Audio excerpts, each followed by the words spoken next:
message goes in my mind.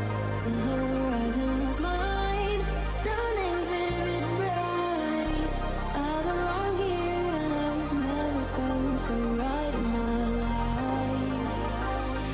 And I hope that I have still got time to relish in the beauty I found inside me before I'm awake again.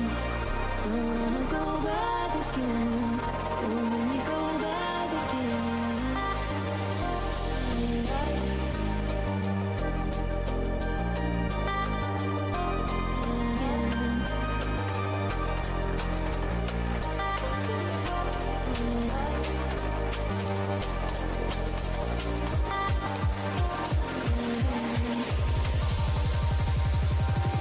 Light up the night.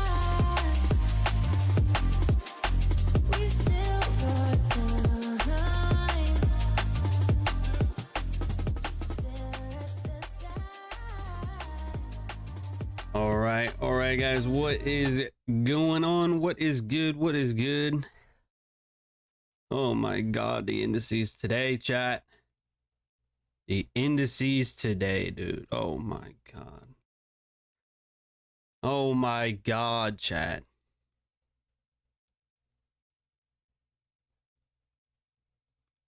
I don't even want to talk about it.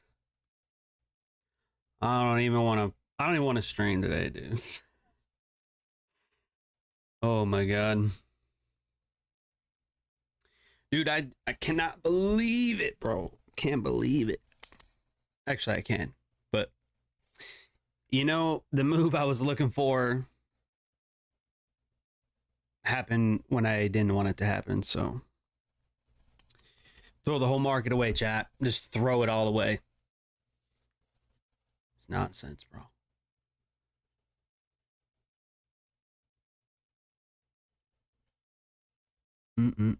We'll get into it. We'll get into it, chat. Oh, actually, we got equal highs now. Lovely. Lovely. Anyway. Yeah, Lee Bright, it did. It did. I'll discuss it. I'll discuss it, and then we'll, I guess, talk about a few things. So we'll just give it a minute for everybody to hop on here.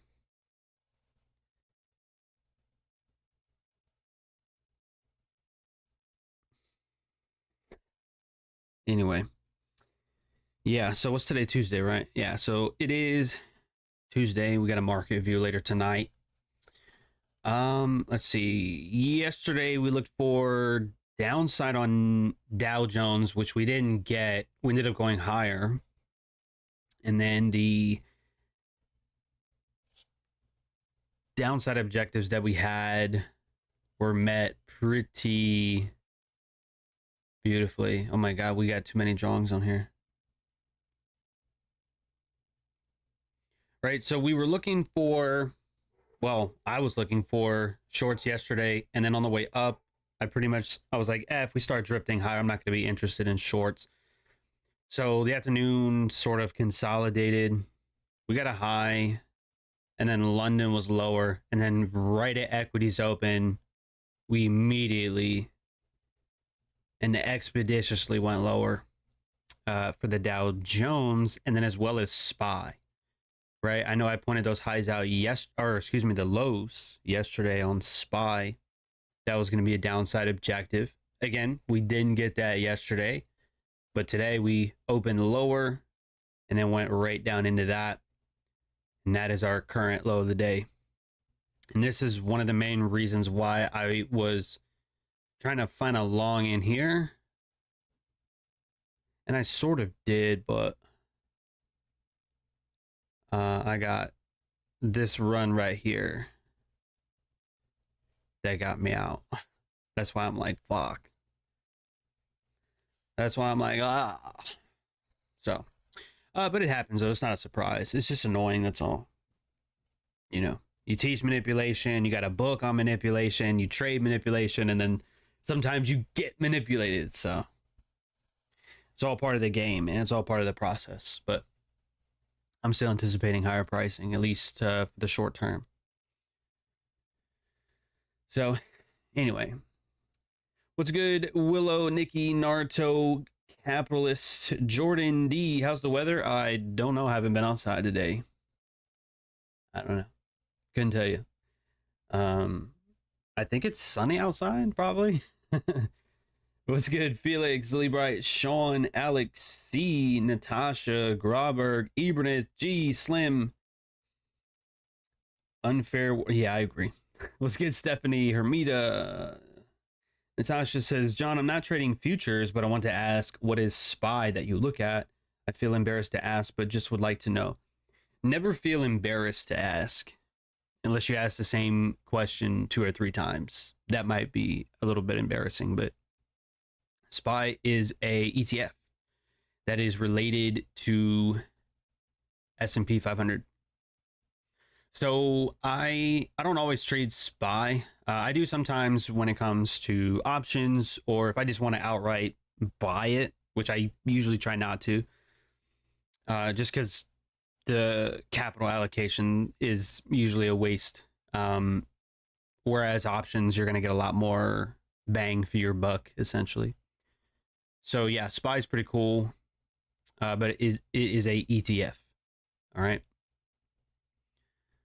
And so I'm anticipating a run above midnight New York, even though I'm not in this anymore. I need to go outside. That's probably what I need to leave the computer. I need to go outside, touch some grass. That's what I need to do. And finish reading Right Thing Right Now by Ryan Holiday. Man, I'm so excited. Still excited about getting the manuscript page 144. You know, it's pretty cool. What's good? Ekinola, Monkey, Toby, Lamad, Flacco, Big James, Crispy J, Alex S. Man, the intros are getting longer and longer. There's so many of you. There's 168. Oh, I did update that, by the way. There's 168 active members. Oh, man. Let's go ahead and get this rally on the S&P. Let's go ahead and get it. Since I'm not in it. You know how that shit goes. You know how that goes. I think the ultimate target, if I had, like if I was still, I'm not in this, but if I was, I think this new high would be a partial. And if I was swinging for the fences, which it's day prior to, what's tomorrow, CPI and meeting minutes, I think. Usually not a day you want to swing for the fences. But I'm a swinging for the fences kind of guy. Let's see. Yeah, so we have CPI in the morning tomorrow, and then FOMC statement and Fed funds rate at 1 in the afternoon, and the press conference.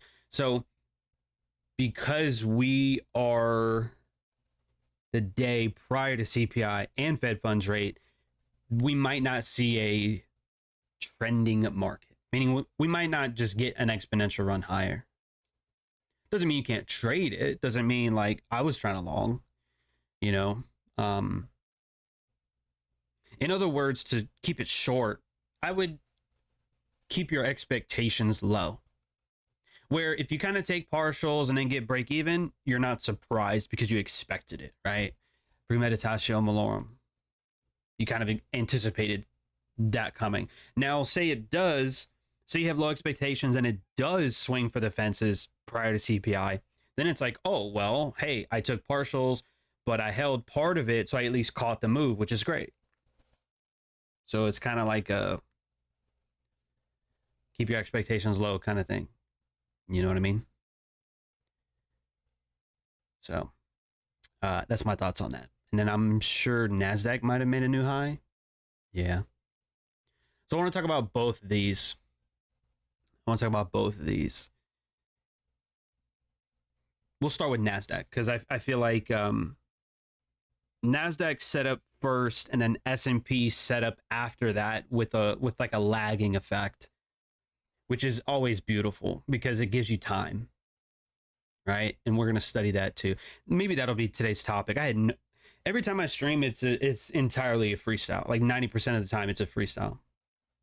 I don't have anything for you today, so I feel like a lagging scenario is probably a good topic to talk about. So let's get into that. Are you guys ready for that? Drop a 1 if you're ready for that. I don't think my like button works. I really don't know what the issue is anymore. Drop a 1 if you guys are ready for that. 58 viewers. Very nice, very nice.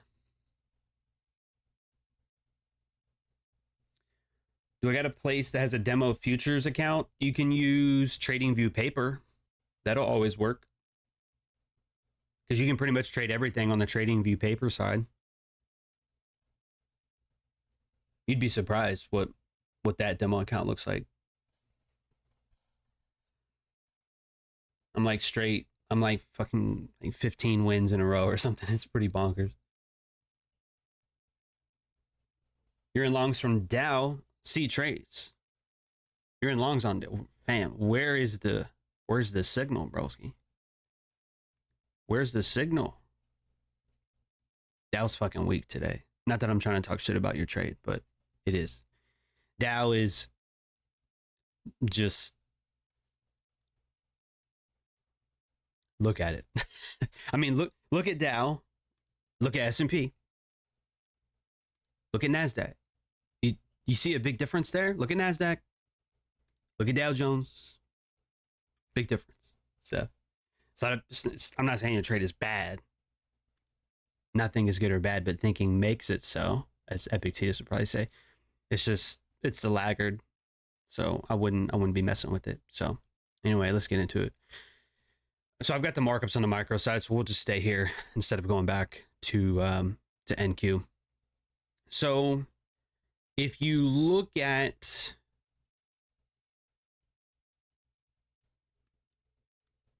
I don't know what these are over here.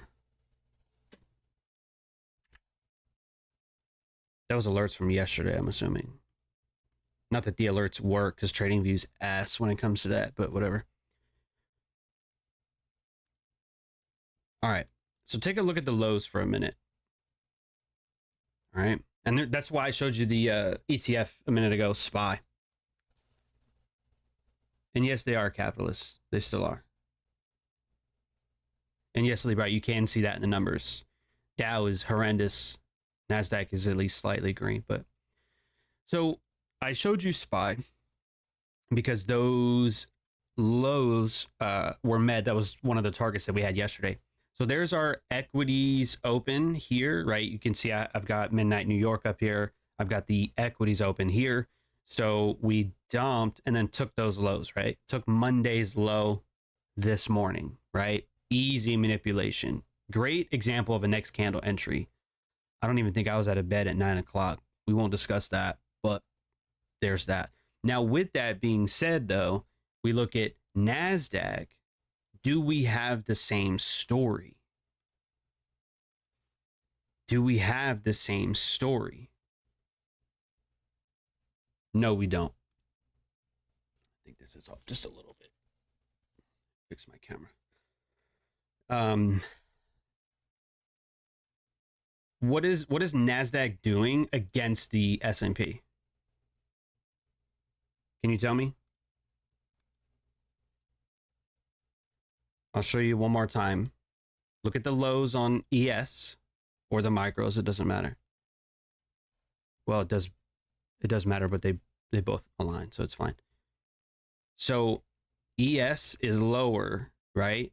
What is Nasdaq? Is it lower too? Or is it higher? What is it, chat?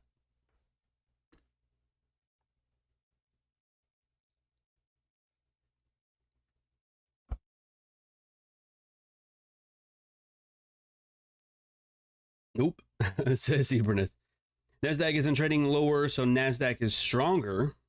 I guess you could. That's partially right. Nasdaq's under accumulation. I would agree. I mean, what's good, man? Higher, it's the leader, right? So we have that here. That's going to be important, right? That's why I said with ES, that's how you know that can be a NCE, a next candle entry, because that's a stop run. Okay, so how do you know when to enter after a stop run or after accumulation? I just gave it to you for free. You're welcome. So Nasdaq, we do end up trading higher, right? Obviously. And you already see the markups here. So if we take our range from this low up to this high, this actually might be in a premium, but that's okay. Your 15-minute imbalance is right here. And that's why these lines are there. I didn't want to complicate it with the box and all that shit when I was looking at it earlier. So that's there, right? What do you notice about this candle, though? Do you notice anything about it? It hits that fair value level, 50%. Hits that. Right? You notice anything about those bodies right there? What does the wick do? What does the body do? That's important information. The open, high, low, close is very important information. It's crucial information. You don't even have to look at candlesticks. You can honestly look at bar charts. Obviously, it's a little more difficult on the eye. You know, it's not as attractive, I'll be honest. You're kind of looking at this like, I don't know if I like that. It's because you're used to candlesticks, and I get that. But it's the same thing. Literally, it's the same thing. It's just the data. One gives you a stick. It's hard to see. Bodies are a little bit cleaner because you can tell that's a down close candle, this is an up close candle, but literally it's no different. It's information is what it is. Okay. So yes, I mean, the body is not just respecting the imbalance here, but if you looked, what did it trade and reach into? It's not marked on here. The 5-minute mitigation is marked, but if you looked closely, which you should do, that's a 15-minute mitigation as well. All right, don't miss that. Don't miss that.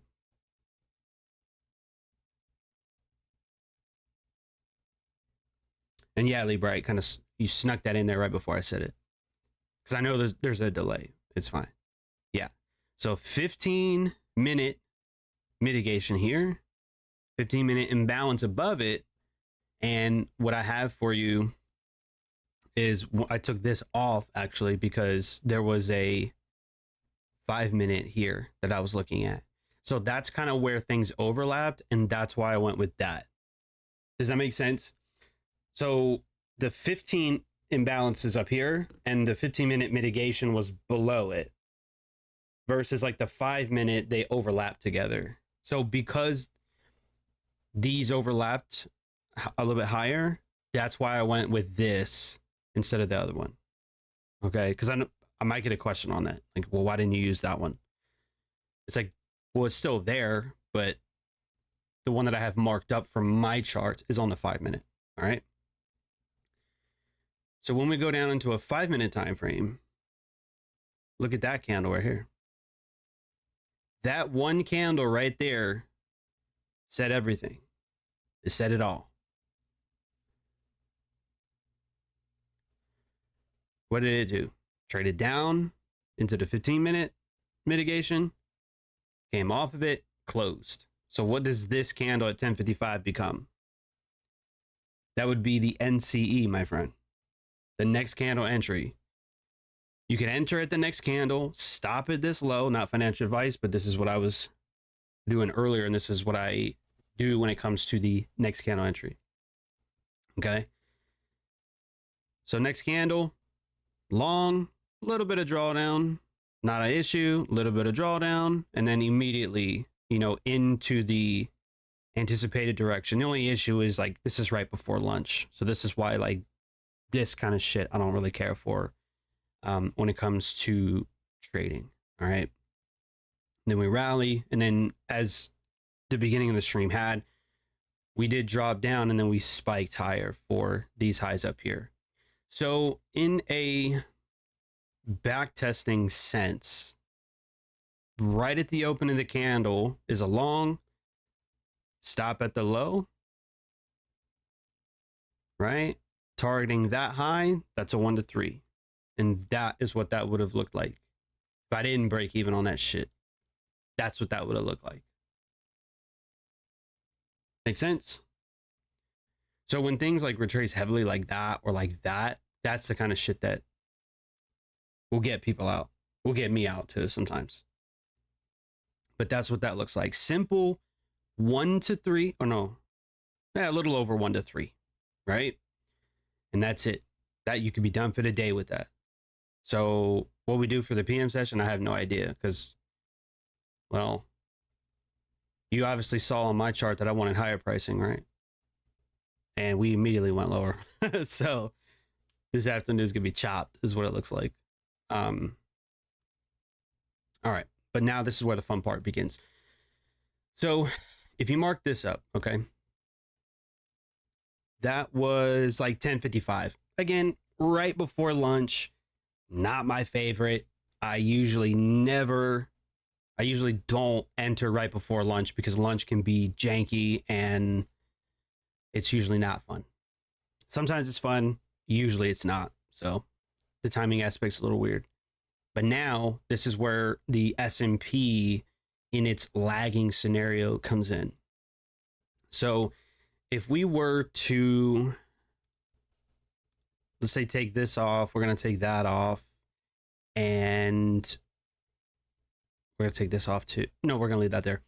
We're going to leave this 15-minute imbalance there because it is going to be important. So now what we're going to do is overlap the S&P.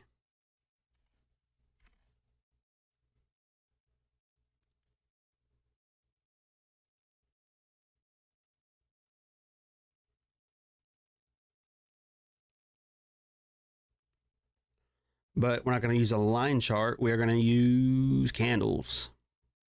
I hate that the default's red and green, but I'm not going to sit here and change it. We'll just leave it how it is.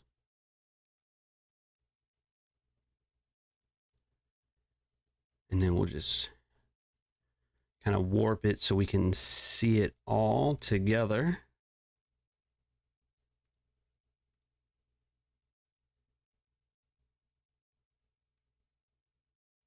All right, that's good enough. So when you compare 10:55 and beyond that, what do you notice? Is there anything interesting there?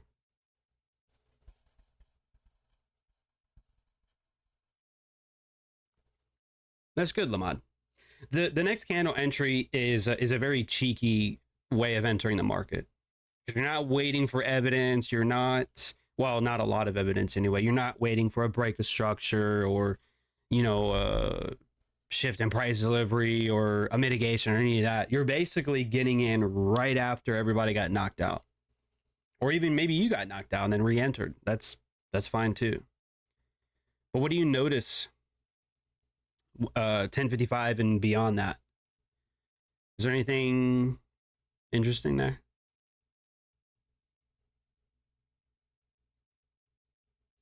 Wasn't that long, but got insecure on myself and got out on that wick down.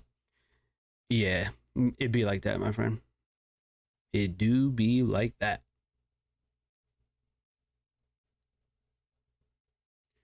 Let me see. Excuse me. ES created lower low, NQ higher low during lunch, says Lee Bright and Naruto. Gee, very nice observation. It might be a little hard to see because the lines are gray. Let me see if we can fix that. That looks like a fucking horrible chart, but I think it's a little bit easier to see though. Yeah, it looks horrible, but it's just a visual aid. We're not going to leave that there. So We have a Nasdaq made a low at 1050, right? ES made the same low at 1050. Now ES trades lower at 1120. 1050 to 1120 is here, right? So we have a lower S&P and a higher Nasdaq, right? So Nasdaq is in, well, short-term accumulation at least, and it's coming off of that 15-minute imbalance. That's important, right? So we already established that in the morning in our equity, 20, 30 minutes after the open, S&P ran stops, Nasdaq didn't. So Nasdaq's under accumulation in the morning, and then we see that again on a smaller time frame, but it's trading off of a higher time frame concept, the 15-minute imbalance and mitigation. So small time frames under accumulation, S&P is under manipulation. So now do you see why I was trying to long S&P? Do you see that now? So 11, this is important. Okay? And this is why I said it's a lagging scenario, because the lows are not the same. They're not at the same time. So if we go and look at ES individually, or by itself rather, we're going to do that. So we're going to leave that shit here and then go over to the micro side, right? Now you can kind of see what my idea was, right? Just like G pointed out, one low, you have a lower low, and then that third lower low, but that third lower low swept equal lows and then traded off of it. You see that? Look at that wick, right? As explained a little bit earlier on the 15-minute time frame for the Nasdaq. No, for ES. I lied. 15-minute Nasdaq respected the imbalance, right? What is S&P on the 5-minute doing? It dips below the lows, but then closes off of it. And seeing that, I gotta find a way to get rid of that.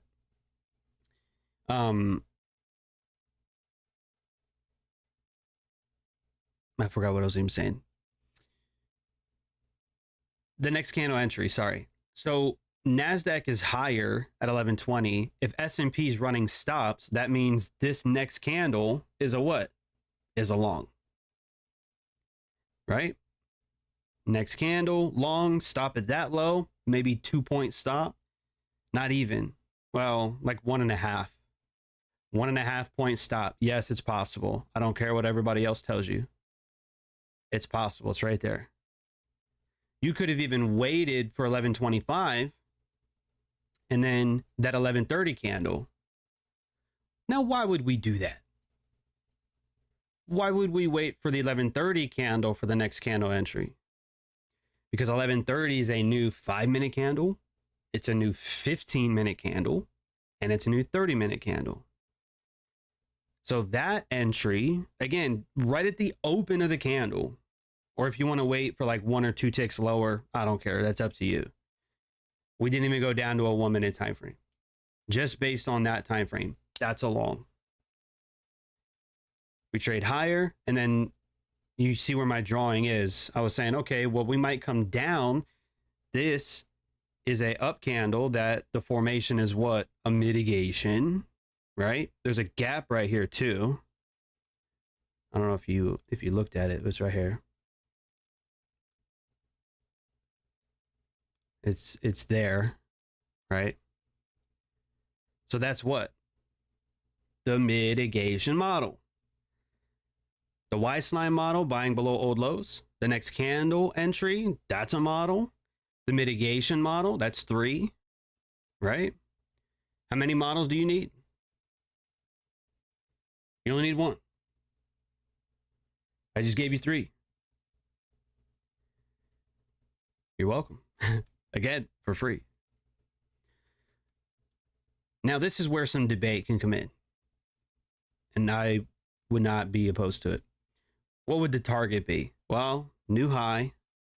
And then if we happen to swing for the fences way up here, 53.75 or 53.80, that could be like a long-term upside target. So very little risk, decent reward, and that's that. Okay? That's what that looks like.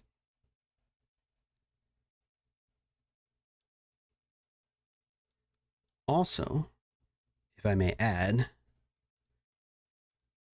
we do have a 15-minute imbalance here that the micros reached into. The E-mini didn't, but the micros did. So it did what here? Took out traders, rebalanced price at the same time. Smart money efficiency. How do you know when to buy below old lows? I just told you. How far can price go below lows? An imbalance. You're welcome. 63 of you. I doubt all 63 of you are taking notes, but I'm giving you a lot of stuff today. What makes you, or what makes me trust this imbalance? Well, not just the fact that we have that third lower low, not just the fact that we have equal lows here, but this is also where below equities open. So this would be a discount relative to the opening price, right? That's been there the whole time. And then on top of that, if we have the logic of price moving from liquidity to liquidity, if our target is here and our low's been set here, where is that? Below 50%, which makes anything in here a discount. Oh yeah. I hope you came to learn today, chat. I really hope you came to learn today, because I'm giving it all to you. I'm giving it all to you. Oh, last thing. If that wasn't enough, the only other thing I see here now, why would I trust this imbalance, is because this imbalance here is also within this previous one on the way lower. And look at the bodies there, right? If we were to say have pizza for lunch, which is not a bad idea usually, we're going to cut that bitch in half, right? And you can do the same thing with imbalances and inverted imbalances. Oh my God, it respects 50%. Do you like that, chat? Do you like that? How many tools, how many nuances do you need? How many? Divergence, relative strength, manipulation, liquidity, inversions, 50%, logic, timing, order flow. I mean, how much do you really need? How much do you really need, chat?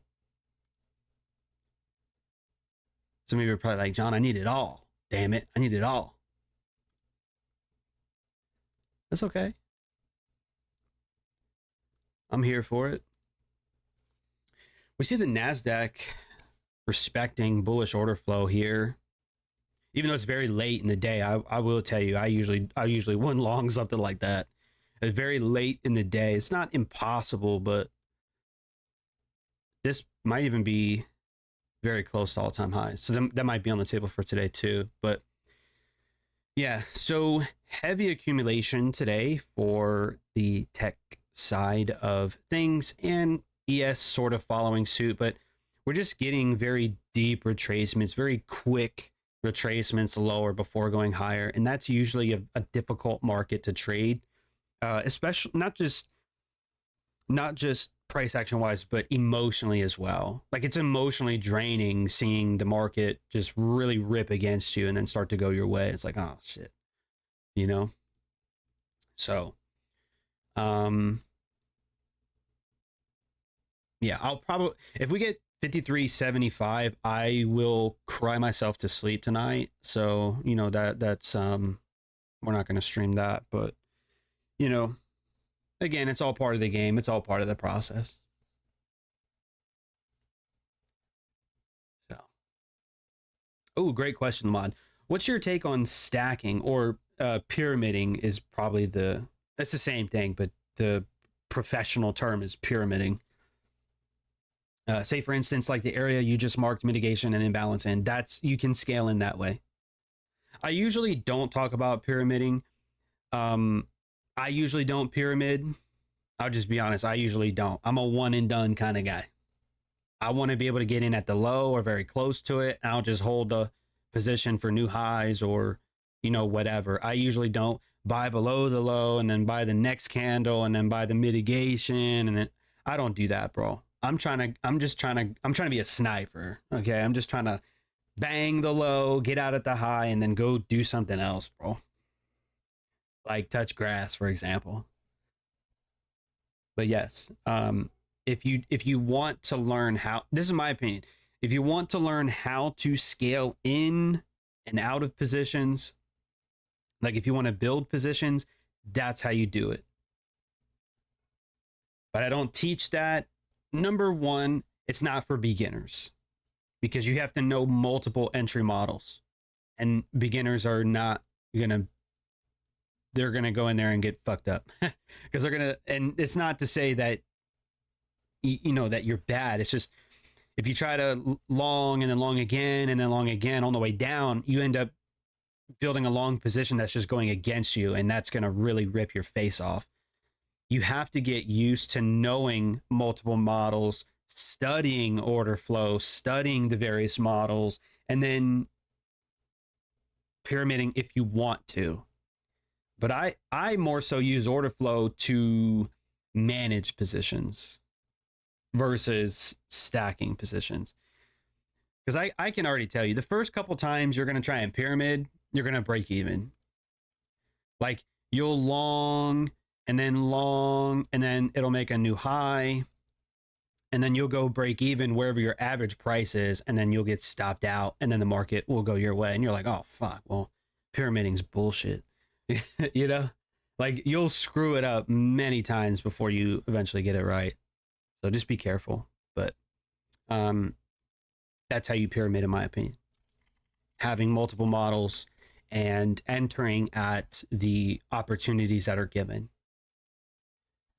How do you think smart money builds positions? Think about it. Don't spend too much time on that, but just think about it. If you had to make an educated guess, how do you think they would do it?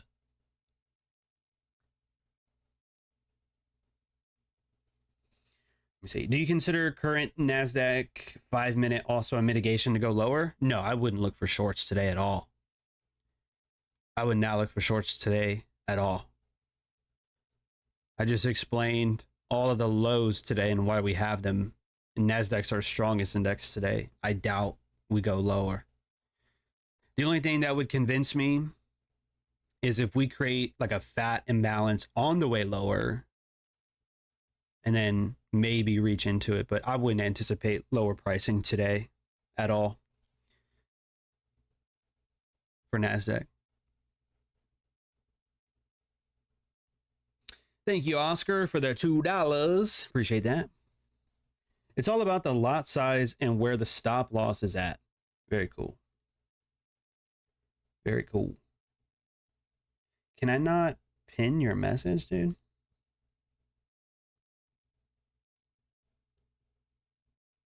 Oh, I can't pin that. Anyway, thank you, Oscar. I tell you what though, any donations in the super chat like that's going to go straight to humanitarian efforts that we do. So I currently have a connect. I never met the guy, but I have a connect out, I think, in the northern part of Pakistan.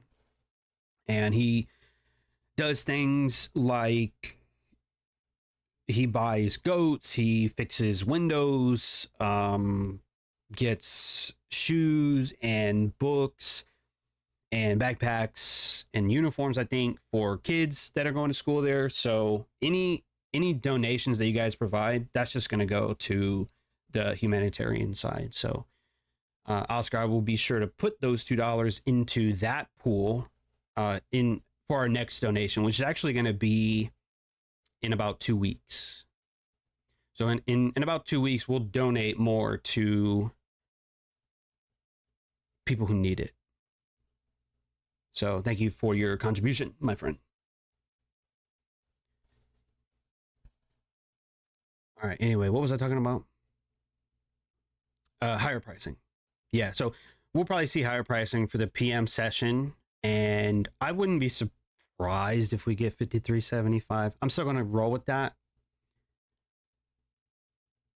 I'm still going to roll. If we get it, we get it. If we don't, we don't. I already told you. So I traded Nasdaq break even, and then I took S&P and I got break even again. So because I broke even twice, I'm done. I'm done for today. So thank you, Capitalist, for the €2. Appreciate that. Ibranath coming through with the $10. Very nice. Again, I gotta write that down because otherwise I won't remember. The analytics probably will tell me, but let me just make sure. So yeah, from now until, I'll tell you what, from now until the end of this month. So between today and the next 2 weeks or 3 weeks, sorry, any extra donations we will put towards the humanitarian stuff. Do you guys remember that? If you go to the announcements tab, if you probably have to scroll up a little bit, but yeah, there's proof. I mean, there's videos, there's pictures, little kids that we put shoes on their feet, put backpacks, we bought books for them and all kind of stuff. So we're either going to do that or end up doing whatever else I said earlier, getting a goat for one of the families, or they might fix their windows, or they might buy food for some people or something. I don't know. But we're going to give them a pretty substantial contribution. And by substantial, I mean like the US dollar goes pretty far in other countries. So, and that's like the last thing I'll say about that. Thanks, Felix, for the €5, and Amin for the $5 as well. Again, all of that is going to, I forget the guy's name, but it's going to humanitarian stuff. Not just those donations, but a portion of the subscription that you guys have here as a member. Part of that's going there too. So yeah, it'll be good shit, man. It will be good stuff. So thank you guys for doing that. Because you don't have to. You don't have to. But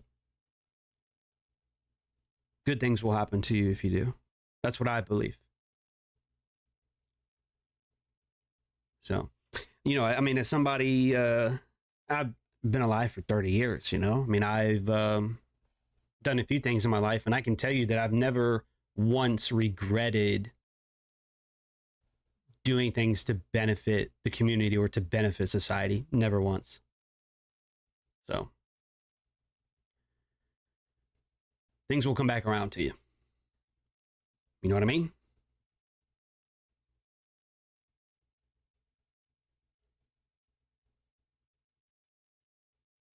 Thanks, Libright, for the $5. Be sure to add that into the pool. So that's like $30 almost. Very nice. Very cool.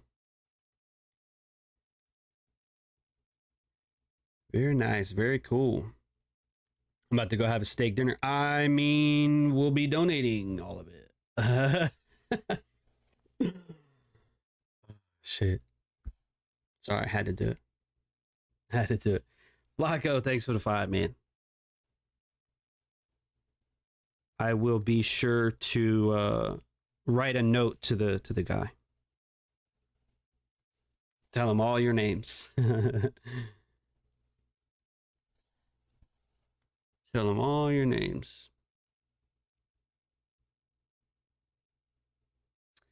Alderian Psychology said that the benefit to community is one's ultimate goal. No, the Stoics believed something very similar. Marcus Aurelius talks about that in Meditations. He's like, one thing is what injures the bee injures the hive, I think, something like that. which I don't fully understand. But there's another one where he's like, we were born to work together like rows of teeth or like hands and like feet, and to hate your brother is unnatural. So yeah, to benefit everybody, to benefit the world essentially. So it's cool, and that is what we do here, man. It's part of what the SMS community is for. Not just to learn how to trade or learn personal development, but to also, you know, give back and help change the world. We want to leave the world in a better place than how we found it, you know? Not that we're going to get all existential and all that shit today, but, you know, Philosophical Friday, we're not doing that today, but it is there. It is there. So anyway,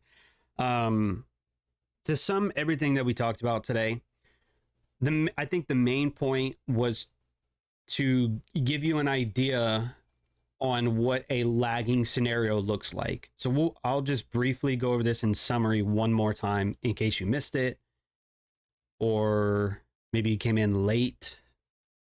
Don't do that, but if you did, I ain't gonna hold it against you.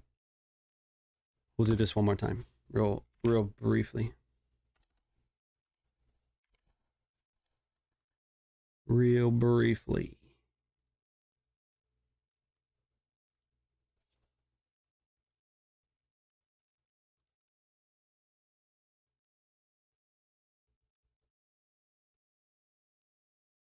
Perfect.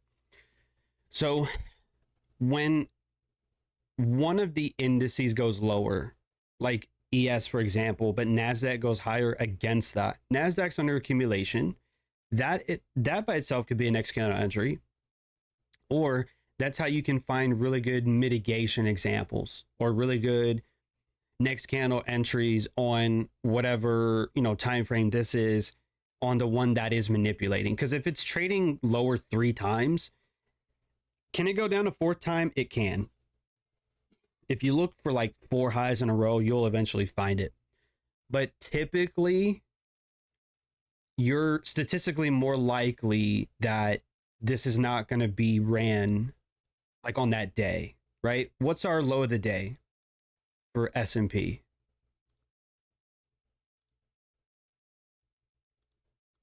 Well, our low of the day is way down here, obviously. But on an intraday basis, what's the very low? It's right there at 1120. What has price not done this entire session, the entire time that I've been talking to you?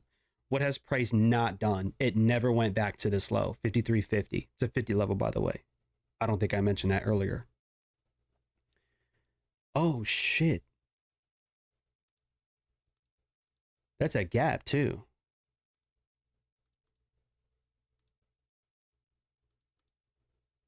Wow.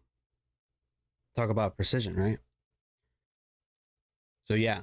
Great place to have your stop. You know, when price does this kind of shit, it obviously will get you out, but it won't do that every time. So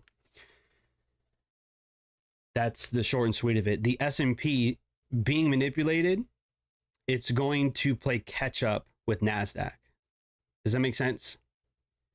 You see how it's trading higher, so ES has to catch up with it. That's why it's a lagging scenario. Even though it is weak, sure, it's just under manipulation.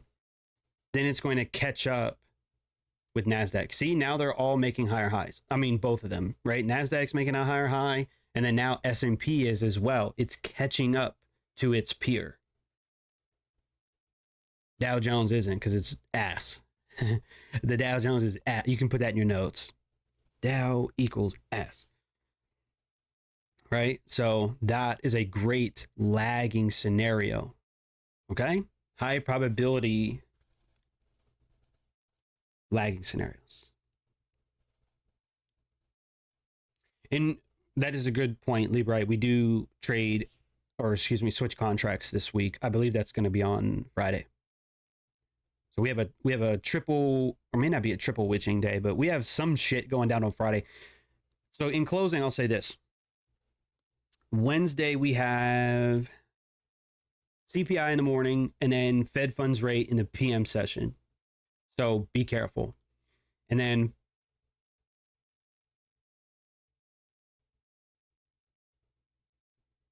Thursday, we have PPI for dollar. And then Friday, we do change contracts. So we have options expiring. We have, oh, motherfucker, dude. Didn't I tell you I'd cry myself to sleep if we go higher, chat? This is utterly preposterous. I need to get out the stream before I watch this. Options expiring. Futures contracts expiring and rolling over. So it's going to be probably a wild couple days. All right. And yeah, that'll be it. So back test all the things that I just told you. Look for those things. And I'm sure you're going to find yourself learning some good shit. So what a day. What a day. What time do you recommend I trade anything other than PM session? I personally like the PM session, but sometimes I feel like I can be flexible and trade during equities open or even prior. Well, that's up to you, Lamont. I mean, whatever you're comfortable with. I usually don't trade pre-market. I prefer the PM session. I don't trade always in the PM session. Sometimes I trade AM session, but PM's usually best for me. I'm out of control, Libra. Why am I out of control? Why is that? Oh, you play so Capitalist, you placed a demo trade? Yeah, that bitch is in profit almost instantly, isn't it?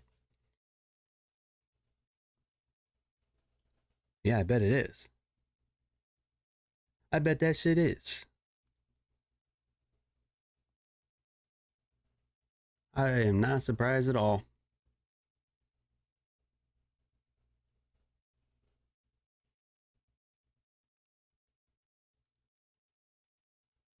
Anyway, I'm off to go cry. Y'all be good, man. Appreciate all the donations. We got a molly whopping $35 that we are going to be donating here in about 2 weeks. To humanitarian relief. That'll be cool. And anything else that will be extra between now and then. So I'm not looking at EN, bro. I don't even know what that is. Euro, New Zealand. I'm not looking at that shit. It's a crossbear. Not doing it. Let's right at the end of the stream anyway. I'll look at it tomorrow, though. I'll tell you that. Come back tomorrow. Thanks, Miguel. Welcome to the SMS membership, as well as Renzi. Welcome, both of you. All right. Y'all be good, man. We'll be here same time, same place tomorrow on Wall Street Wednesday. So be careful. Be good. And I will see you then.